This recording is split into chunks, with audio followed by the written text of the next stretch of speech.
எவ்வளோ கிறிஸ்பியாக இருக்குது பாருங்கள். நல்ல மொளன்னு மறியுது பாருங்கள்.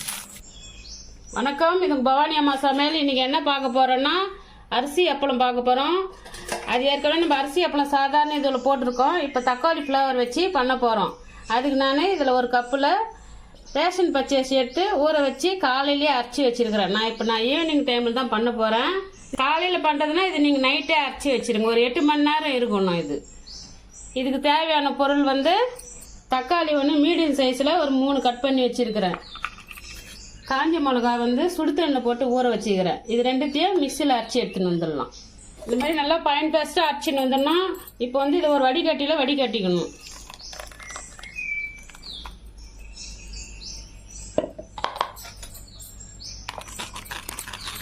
இது மாதிரி ஒரு ஸ்பூன் போட்டு நல்லா பண்ணோமா நல்லா திப்பி கரெக்டாக வந்துடும். திப்பிலாம் அதில் நின்றுடும்.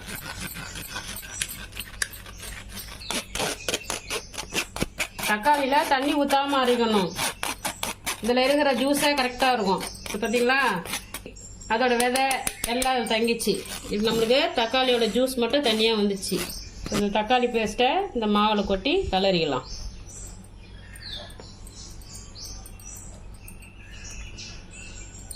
இப்போ இது கூட 1 ஸ்பூன் சீரகம் சேர்த்துக்கலாம். 1/2 டீஸ்பூன் சால்ட் சேர்த்துக்கலாம். இப்போ இது நல்லா கலக்கி விடணும். இந்த தக்காளி பேஸ்ட்டு, சீரகம், உப்பு இது எல்லாம் ஒன்றா கலக்கணும்.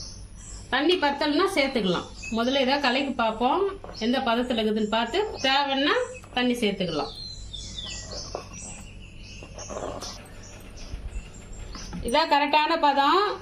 இப்போ இதை ஊற்றி எடுத்துக்கலாம். அதுக்கு வந்து இந்த மாதிரி ஒரு 3 சில்வர் தட்டு எடுத்துக்கலாம். சின்ன சின்னதாக, பெரிய சைஸும் எடுத்துக்கலாம், சின்னதாகவும் எடுத்துக்கலாம். நான் இந்த மாதிரி 3 தட்டு எடுத்துக்கிறேன். ஸ்டவ்வில் ஒரு அகலமான பாத்திரத்தில் தண்ணி ஊற்றி வச்சுட்டு இட்லி தட்டை தலைகீழாக போட்டுக்கலாம். இட்லி பாத்திரத்துலேயும் வைக்கலாம். நான் வந்து இந்த மாதிரி அகலமான பாத்திரம் ஒன்று எடுத்துருக்குறேன். இப்போ அப்பளம் எப்படி போகிறதுன்னு பார்க்கலாம். எண்ணெய்லாம் தடவை தேவையில்ல. இந்த சட்னி ஊற்றுற கரண்டியில் இந்த மாதிரி ஒரு 3/4 கரண்டி எடுத்து தட்டில் ஊற்றிட்டு இந்த மாதிரி இப்படி சுற்றி விட்டோமா, இது ஆப்ப சுற்றுற மெத்தட் தான். சுற்றிட்டு இது மாதிரி இப்படி வச்சிடணும்.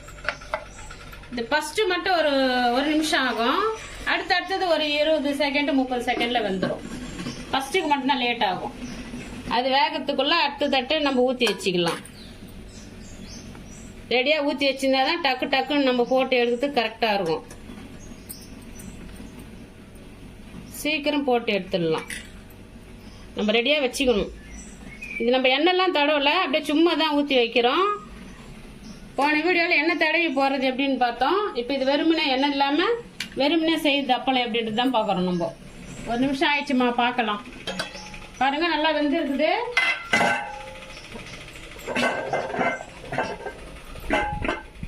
இது ஆகட்டும், அடுத்த பேட்ச் வச்சிடலாம். ரெடியாக ஊற்றி வச்சிடணும். அதுதான் மாவு வச்சுட்டு மூடி போட்டு மூடிடலாம்.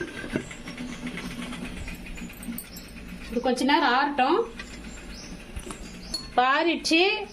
ஒரு கத்தி தண்ணியில் நனைச்சிட்டு கத்தியோ இல்லை ஸ்பூனோட பின்பகுதி வச்சு இந்த மாதிரி ஓரத்து இப்படி எடுத்து விடுங்க.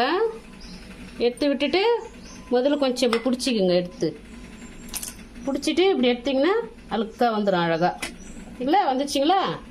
இது சூப்பராக இருக்குது. இதை கொண்டு போய் நம்ம காய வச்சிடலாம்.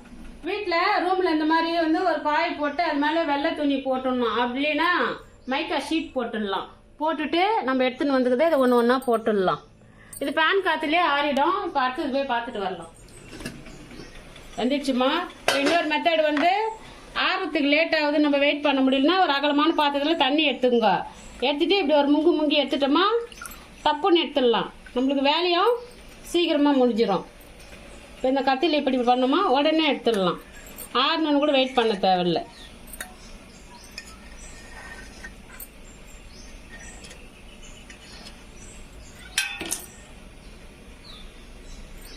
உடனே எடுத்துடலாம். சரிங்களா? இதே மாதிரி எல்லா அப்பளமும் போட்டு எடுத்துக்கலாம். அவ்வளோதான், போட்டு முடிச்சாச்சு. நம்ம 1 கப்பு அரிசி தான் எடுத்தோம். அந்த அரிசி வந்து 1/4 கிலோ வரும் வெயிட்டு. 1/4 கிலோ அரிசிக்கு எத்தனை வந்துக்குது பாருங்க. 30 35 வந்துருக்குது நமக்கு. இது அப்படியே நைட் ஃபுல்லாக காயட்டும், நாளைக்கு பார்க்கலாம். அப்பளம் நல்லா காஞ்சிச்சுமா. இது 1 hour வெயிலில் காய வச்சு எடுத்துன்னு வந்திருக்கேன். அப்போ தான் ஸ்டோர் பண்ணுறதுக்கு கரெக்டாக இருக்கும். இது எல்லாத்தையும் எடுத்து வச்சுட்டு பொரிச்சு பார்க்கலாம் எப்படி வருதுன்னு.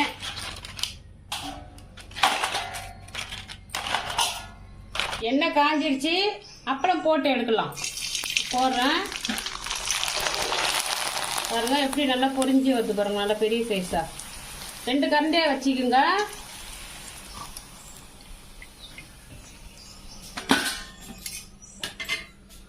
இதே மாதிரி இன்னொன்று போட்டு எடுத்துக்கலாம்.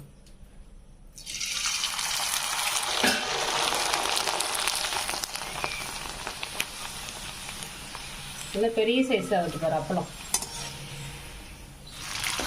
அப்படியே பொரிச்சல தக்காளி வாசனை வருது கமகமன்னு. பாருங்க நல்லா பொரிஞ்சு வந்துக்குது. எவ்வளோ கிறிஸ்பியாக இருக்கு பாருங்க.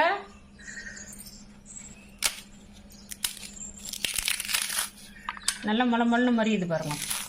பாருங்க தக்காளி அப்பளம் எவ்வளோ கலராக வந்துருக்குது. நம்ம எதுவும் ஃபுட் கலர்லாம் சேர்க்கல. தக்காளி காஞ்சி மிளகா வச்சு அரைச்சிருக்கிறோம். நல்லா கலராக இருக்குது. இந்த மாதிரி கலராக நம்ம செஞ்சு அப்பளம் பொரிச்சு கொடுத்தோமா குழந்தைங்க ரொம்ப விரும்பி சாப்பிடுவாங்க. பாருங்கள் எவ்வளோ பெருசாக வந்துருக்குது. நம்ம போட்ட அப்பளம் எந்த சைஸு, நம்ம பொரிச்சு வச்சுக்கிறது எந்த சைஸில் இருக்குது பாருங்கள். இந்த குழந்தைங்க கலராக இருக்குதுன்னு ரொம்ப விரும்பி சாப்பிடுவாங்க.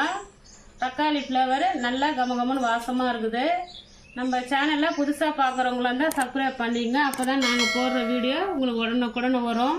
உங்கள் ஃப்ரெண்ட்ஸுக்கெல்லாம் ஷேர் பண்ணுங்கள், லைக் பண்ணுங்கள். நன்றி, வணக்கம்.